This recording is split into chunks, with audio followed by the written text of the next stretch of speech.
स्वागत करता हूं मेरे इस YouTube के ऑफिशियल चैनल योर्स टीचर में।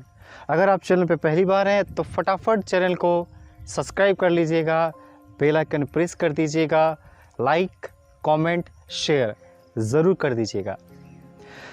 आज का जो वीडियो है ये मास्टर क्लास का वीडियो है और इस वीडियो में उन तमाम सवालों के जवाब आपको मिल जाएंगे जो एग्जामिनेशंस में क्वेश्चन बनते हैं। एग्जामिनेशंस में क्वेश्चन बनते हैं कि सिकंदर के गुरु का नाम क्या था, क्या सिकंदर राजा पोरस को युद्ध में हरा चुके थे, सिकंदर का घोड़ा का नाम क्या था, सिकंदर ने अपने विजय अभियान में कौन कौन से सेनापतियों का सहायता लिए थे। तो ये तमाम तरह के जितने भी सवाल होते हैं उलझाने वाले, इन सबों का आपको आंसर मिल जाएगा। वीडियो का लास्ट तक बने रहिए, काफ़ी मज़ा आएगा। हिस्ट्री शुरू से ही एक इम्पॉर्टेंट सेक्शन रहा है। हिस्ट्री में बहुत सारी स्टोरी हैं, आपको मैं ऐसे बताऊंगा कि आपका दिमाग में सेट हो जाएगा। तो चलिए देर ना करते हुए हम लोग फटाफट स्टोरी की शुरुआत करते हैं। और आज की जो मास्टर क्लास की कहानी है ये है सिकंदर और राजा पोरस की। एकदम ध्यान से सुनिएगा। देखिए क्या होता है कि सिकंदर का जन्म 356 ईसा पूर्व में होता है। इनके पिता का नाम फिलिप सेकंड था, फिलिप द्वितीय। इनके पिता की मृत्यु 335 बीसी में हो जाती है और इनके पिता की मृत्यु होने के बाद मकदूनिया के राज सिंहासन पर सिकंदर बैठ जाते हैं। उस समय सिकंदर की आयु मात्र 21 साल होती है। सिकंदर जो था ये शुरू से ही अपना माइंड सेट करके रखे थे कि हमको विश्व विजेता बनना है। 21 साल के उम्र में ही बताइए इन्होंने अपना गोल को फिक्स कर चुके थे कि हमें विश्व विजेता बनना है, पूरे विश्व को जीतना है।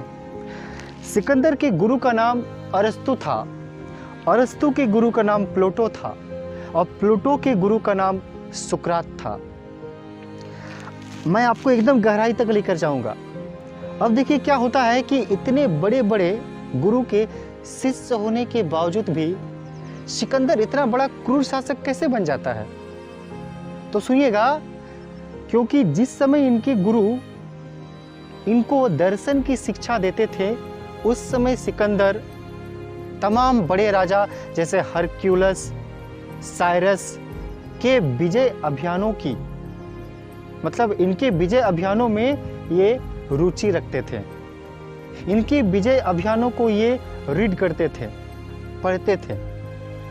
अब क्या होता है कि ये जो सिकंदर है भारत में इन करता है।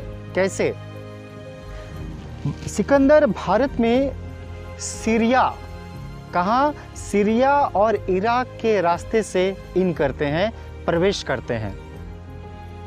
और सिकंदर अपने दो सेनापति, इन दोनों सेनापतियों का नाम इतिहास में बड़ा फेमस है। अपने दो सेनापति सेल्यूकस निकेटर और नियार्कस के लीडरशिप में प्रवेश करते हैं। सेल्यूकस निकेटर को उस समय मतलब स्थल सेना का विभाग को सौंपा जाता है और नियार्कस को जल सेना का विभाग सौंपा जाता है। अब देखिए क्या होता है, जब सिकंदर भारत में घुसते हैं तो उन्हें सबसे पहले जनजातियों के खिलाफ युद्ध करना पड़ता है और ये इन जनजातियों को युद्ध में हरा देते हैं। अब ध्यान से सुनिएगा, मैं आपको और गहराई तक लेकर जा रहा हूं। इस समय ये जो जगह था, ये जो स्थान था, तक्षशिला था। क्या था? तक्षशिला। और तक्षशिला के राजा थे आम्भी कुमार। जब आम्भी कुमार को पता चला कि सिकंदर अपनी शाही सेना लेकर भारत में प्रवेश कर चुके हैं और इतनी बड़ी भव्य सेना के सामने वे अपने आप को मतलब अपने आप को उस सेना का सामना करने में ये अपने आप को अक्षम मान रहे थे, इनएलिजिबल मान रहे थे, एलिजिबल नहीं मान पा रहे थे। अब इनको लगता है कि इतनी बड़ी शाही सेना का मैं सामना नहीं कर सकता, इसीलिए आम्भी कुमार निश्चय करते हैं कि क्यों ना मैं सिकंदर की अधीनता स्वीकार कर लूं। और आम्भी कुमार सिकंदर की अधीनता स्वीकार कर लेते हैं, मतलब बिना युद्ध किए ही सिकंदर के सामने सरेंडर कर देते हैं अपने आप को। अब देखिए क्या होता है, जब आम्भी कुमार अपने आप को सरेंडर कर देते हैं तब सिकंदर का विश्वास दुगना हो जाता है। अब सिकंदर का एम था कि पोरस को किसी प्रकार अपनी अधीनता को स्वीकार करवा ले। अब देखिए क्या होता है कि अब एक नया राजा, मतलब जो राजा इतिहास में काफ़ी फेमस है, जिनका नाम है राजा पोरस। ये राजा पोरस जो है काफ़ी अपनी, मतलब इनके पास भी बहुत बड़ी सेना थी और राजा पोरस भी अपनी शाही सेना लेकर झेलम नदी के किनारे आ पहुंचे थे, क्योंकि ये पोरस जो है ये झुकने वाले राजाओं में से नहीं थे, इनकी भी सेना बहुत बड़ी सेना थी। और जब राजा पोरस और सिकंदर दोनों आमने सामने हो जाते हैं युद्ध के लिए, तो इस युद्ध को इतिहास जगत में हाइडे स्पीच का युद्ध या वितस्ता का युद्ध, एक बार मैं फिर बोलता हूँ, इन दोनों राजाओं के युद्ध को इतिहास में हाइडे स्पीच का युद्ध और वितस्ता के युद्ध के नाम से जाना जाता है। और यह युद्ध किस नदी के किनारे लड़ा जाता है, तो झेलम नदी के किनारे। दोनों राजा आमने सामने, झेलम नदी के उस पार सिकंदर और झेलम नदी के इस पार अपनी शाही सेना लेके राजा पोरस। अब क्या होता है कि झेलम नदी को पार करना मुश्किल था, झेलम नदी को पार करना मुश्किल था, तो सिकंदर धोखे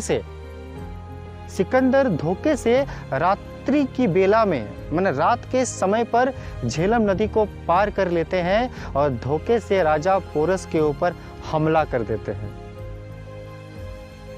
और राजा पोरस को सिकंदर बंदी बना लेते हैं। इस समय सिकंदर राजा पोरस से पूछते हैं कि बोलो पोरस, तुम्हारे साथ क्या सुल्लुक किया जाए, तुम्हारे साथ क्या किया जाए। तो राजा पोरस भी अपने हुंकार भरे स्वर में कहता है कि एक राजा के साथ राजा की तरह व्यवहार करें, एक राजा के साथ राजा की तरह व्यवहार करें।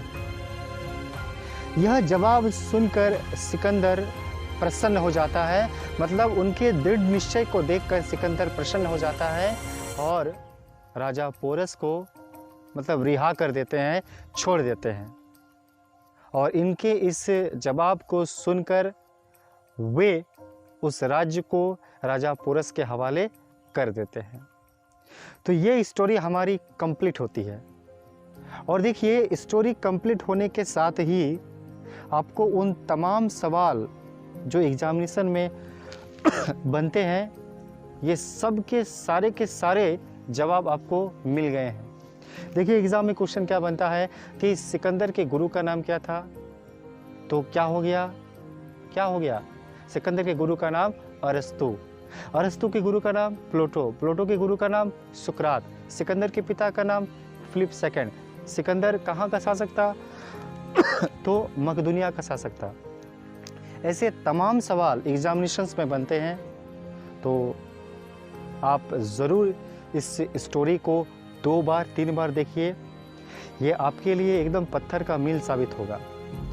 तो चलिए, वीडियो अगर आपको अच्छी लगी है तो प्लीज़ इसको लाइक कीजिएगा और इतना शेयर कीजिएगा कि ये मतलब चारों तरफ फैल जाए। और वीडियो के एंड में एक थेसिस मैं कहना चाहता हूँ, ध्यान से सुनिएगा। थेसिस बड़ा लाजवाब है। कहा जाता है कि होके मायूस यूं ना शाम की तरह ढलते रहिए, होके मायूस यूं ना शाम की तरह ढलते रहिए, जिंदगी तो एक भोर है, सूरज की तरह निकलते रहिए। ठहरोगे एक पाँव पर तो थक जाओगे, ठहरोगे एक पाँव पर तो थक जाओगे, धीरे धीरे ही सही मगर रोज चलते रहिए। तो चलिए नेक्स्ट नए रोमांचक कहानी के साथ आपसे मैं मिलता हूँ, तब तक के लिए बाय बाय।